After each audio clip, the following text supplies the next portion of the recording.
Hello everyone, welcome to my channel Satya vlogs. ఈరోజు నేను meal maker fried rice అంటే soya fried rice చేస్తున్నానండి. Fried rice కోసం stove మీద ఒక గిన్నె పెట్టుకొని హోల్ గరం మసాలా, బిర్యానీ ఆకు, కొద్దిగా జీడిపప్పు వేసుకొని ఫ్రై చేసుకోవాలి.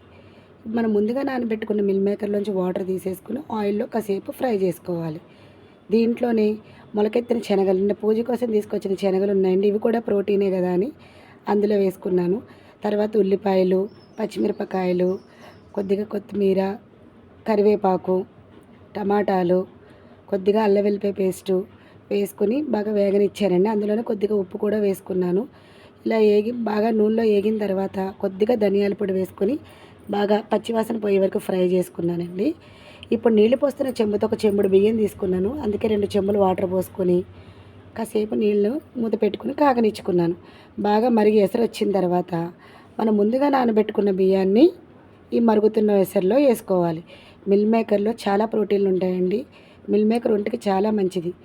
మాంసకృతులు, ప్రోటీన్లు అన్నీ మన ఒంటికి అందుతాయి. అందుకే మిల్ మేకర్ని నెలకు ఒకసారైనా తినాలి. ఇలా కలుపుకున్న బియ్యాన్ని మూత పెట్టుకొని అన్నం దగ్గర పడ్డ తర్వాత ఒకసారి కలుపుకొని స్టవ్ సిమ్లో పెట్టుకొని బాగా మగ్గనిచ్చుకోవాలి. చూసారా ఇలాగ బాగా పొడి పొడిలాడుతూ వచ్చిందో ఫ్రైడ్ రైస్. చాలా బాగుంటుందండి ఫ్రైడ్ రైసు.